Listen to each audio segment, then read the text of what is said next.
वंजारी समाज जालना आयोजित आमची परंपरा आमचा दुर्गोत्सव हे मागील 17 वर्षापासून सुरू आहे। संस्थापक अध्यक्ष विलासजी जायबे सर, आमचे गजाननजी या ठिकाणी ढाकणे उपस्थित आहेत। खरं म्हणजे हा 3 दिवस अत्यंत उत्साह आनंद, अगदी घराघरात मनामनात ह्या उत्सवाची अगदी मनापासून तयारी असते। 365 दिवस सगळे आमचं बालगोपाळ वाट पाहत असते आणि आपण विलास भाऊकडून जाणून घेऊया या 3 दिवसामध्ये त्यांनी काय एन्जॉय केलंय। महिलांचं व्यासपीठ असलेला हा दुर्गोत्सव सगळ्यांना आपला आपला असा वाटायला लागला। गेली 17 वर्षापासून हा दुर्गोत्सव इथं जालना शहरामध्ये महाराष्ट्रातला वंजारी समाजाचा पहिला दुर्गोत्सव जालना शहरात सुरू झाला आणि सातत्याने हा चालू आहे। आता उत्सुकता प्रत्येकाला वर्षभरातली दुर्गोत्सवची असती। असा इथं सगळे समाज बांधव एकत्र येतात। त्याच्यातून महिलांना एक विशेष व्यासपीठ या निमित्ताने मिळालेलं आहे आणि ह्या दुर्गोत्सवासाठी या पूर्ण शहरातले अनेक समाज बांधव आम्हाला सहकार्य करतात। त्यांच्यामुळेच हा दुर्गोत्सव दिवसेंदिवस मोठा होत चाललेला आहे। याचा सगळेजण ह्या दुर्गोत्सवामध्ये सगळेजण एक विचार घेऊन येतात आणि विचार घेऊन जातात। अशा ह्या विचारांना असलेला दुर्गोत्सव सातत्याने ह्या शहरामध्ये कायम सुरू राहणार याच्यात काही शंका नाही। यामध्ये आमचे सगळे एक टीम सहकार्य करते। या टीममध्ये गजानन ढाकणे आणि सर्व मंडळी बोलतो। गजानन भाऊ नमस्कार, मी गजानन ढाकणे। माझं वय 32 वर्षे आहे। यांनी कधी हा उत्सव सुरू केला याची आम्हाला कल्पना नाही आहे, पण मागचा इतिहास प्रत्येक जण सांगतो की हा इतिहास जगत घुगे सर आणि विलासदादा जायभाई यांच्या माध्यमातून सुरू झालेला आहे। पण कुठेतरी पुरुष मंडळी कायमस्वरूपी एकत्र येतात, पण कुठेतरी महिला मंडळी सुद्धा समाजाचं एकत्र आलं पाहिजे आणि ते हक्काचं व्यासपीठ या ठिकाणी जर कोणी निर्माण करून दिला असेल तर जगत घुगे सर असतील आणि विलासदादा असतील आणि त्या कालची त्यांची सर्व टीम असेल। पण आम्हाला कळतं की 2011ला आम्ही या ठिकाणी शाळेत शिक्षण घेत होतो। त्या दिवसापासून म्हणजे 2011 ते आज 14 वर्ष झाले हा उत्सव आम्हाला तरी कळतो। पण त्याच्या आधी जो काही 2 वर्षाचा उत्सव होता तो कशा पद्धतीतून या सर्व समाजाच्या मंडळीने आणि या दोघांनी कशा पद्धतीने जर 17 वर्षापर्यंत ही परंपरा कायम ठेवली असेल तर काय कुठं संघर्ष या सर्व लोकांना आला असेल हे आम्ही तरी जाणू शकत नाही। पण जे काही जुने मंडळी सांगतायत की यांनी खूप मोठा कुठलाही कार्यक्रम घ्यायचा असला आणि एखादा कार्यक्रम चालू असताना कुठंतरी बाबा हे समोर आहे हे मागं आहे, इतक्या संकटातून सुद्धा हे समोर येऊन या व्यक्तीने हा प्रोग्राम आपल्या महिलांसाठी एक हक्कांचं व्यासपीठ बनवलेला आहे।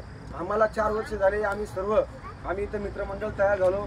आमचं मित्रमंडळ या मंठा चौफुलीच्या भागामध्ये विलासदादाला मिळालं, आम्ही मित्र झालो आणि आम्ही मित्र होऊन हा प्रोग्राम अत्यंत आम्ही तर मी बघितलेलाच आहे, पण आमच्या मित्रमंडळ सुद्धा गेल्या 3 वर्षापासून जसं की मागच्या वर्षी मंठा चौफुलीच्या आपल्या कॉलनीमध्ये प्रोग्राम झाला होता तसं आमच्या या सर्व टीमला हा प्रोग्राम माहीत झाला आणि सर्व तरुण मित्रमंडळ या ठिकाणी या विलासदादाच्या माध्यमातून आम्ही सर्व एकत्र येतो। काही मतभेद असते, वांगडी असते, कुठलाही प्रोग्राम झाला असला तरी अत्यंत आमचा नाही आहे मतभेद, काही गोष्टी अनेक असतात, बोललं पाहिजे विलासदादा त्या गोष्टी तुम्हाला माहीत नाही, तर तुम्ही अत्यंत हा प्रोग्राम चांगल्या प्रकारे ठेवलेला आहे। यामध्ये समाजातला प्रत्येक माणूस आपल्याला या प्रोग्रामसाठी मदत करतो आणि अत्यंत व्यवस्थितरित्या हा कार्यक्रम सर्व समाजाच्या वतीनं हा कार्यक्रम पार पडतो।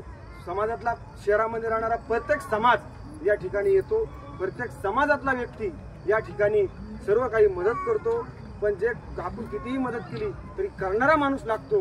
म्हणून आम्ही सर्व टीम आणि विलासदादा असेल, जगत घुगे सर असेल, सर्व जालना शहरात राहणारे समाज बांधव असेल हे सर्व या कार्यक्रमासाठी सहभाग नोंदवतात, सहकार्य करतात आणि तुमच्या सहकार्यामुळे हा कार्यक्रम पार पडतो।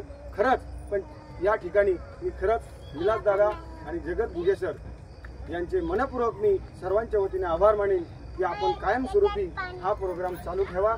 नक्कीच तुमच्या या ठिकाणी कायमस्वरूपी आज तुम्ही 17 वर्षापासून सुरू कार्यक्रम केलेला त्यावेळेस तुमचं वय किती असेल आणि अजून पुढे चालू ठेवायचं आहे त्यावेळेस आमचं वय काय राहील किंवा तुमचं काय राहील, तर तुम्हाला तुमच्या इच्छानुसार हा प्रोग्राम तुम्ही जेव्हा रिटायरमेंट होसाल तेव्हा तुमच्या वयापर्यंत हा प्रोग्राम आम्ही चालू ठेवू एवढं आश्वासन या सर्व आमच्या तरुण मित्रमंडळाच्या वतीने आम्ही देतो। एवढंच बोलतो। खरंच मनपूर्वक जाऊ द्या, बाकी काही गोष्टी असेल जो माणूस कार्यक्रम करतो त्याला मूल्य दिलंच पाहिजे, त्याला त्याच माध्यमातून मी सर्वांचे आभार मानतो आणि विशेष करून मी विलास दादाचे मनपूर्वक आभार मानतो. धन्यवाद. हा होता दुर्गोत्सव 2025. आता बघताय चिमुकले बघा, हे छोटे चिमुकले, एकदम छोटं मुलं बाळ पण बघा, 6 महिन्याचं बाळ आहे, 1 वर्षाचं बाळ आहे. सगळे कॅमेरा फिरवा.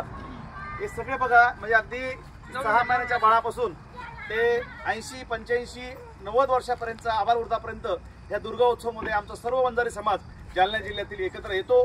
3 दिवस धमाल असते, मजा असते, मस्ती असतात. सर्व एकत्र येऊन मोठ्या गुण्यागोविंदाने आनंदाने या कॅम्पसमध्ये आल्यानंतर या इंटायर टीमच्या माध्यमातून एक सुंदर कार्यक्रम दरवर्षी घडत असतो.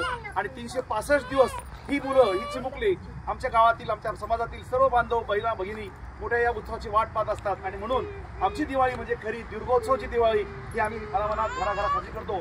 आणि इथून एकजूटचं एक संदेश नारा आम्ही सर्व या ठिकाणी घेऊन येतो. खरं म्हणजे ही सर्व टीम, विलाससोबतची इंटायर टीम, ही सर्व टीमनं मनात धरलंय आणि त्यामुळं हे सगळं श्रेय आपल्या सर्व टीमला जातं. सर्व टीमला मी मनापासून अभिनंदन करतो. तुम्ही दरवर्षी मनाभावातून याच्यामध्ये इन्व्हॉल्व होता, शेवटपर्यंत थांबता. आणि ही ज्योत आणखी अशीच भगवान बाबांची जी शिकवण आहे, राष्ट्रसंत भगवान बाबांनी आपल्याला जे काही दिशा दिलेली आहे, लोकनेते गोपीनाथ मुंडे साहेबांनी आपल्याला जे काही या ठिकाणी आपल्याला मार्ग दाखवलेला आहे, आणि वामन भाऊ असतील आणि सर्व आपले जे काही आराध्य दैवत आहे भगवानगड, त्यांचे जे विचारधारा आहेत, ही आपण खऱ्या अर्थानं या कार्यक्रमाच्या माध्यमातून आपसातले सगळ्या गोष्टी विसरून या 3 दिवसामध्ये खूप आनंदी वातावरण, मजेशीर या ठिकाणी धमाल करता हे खरंच वाटण्यासारखं आहे. आपल्या सर्व टीमचं पुनश्च मनपूर्वक आभार व्यक्त करतो आणि थांबतो. हा दुर्गोत्सव दरवर्षी वारंवार होत राहो. धन्यवाद. सर्वांनी टाटा करा. राष्ट्रसंत भगवान बाबा की, राष्ट्रसंत भगवान बाबा की.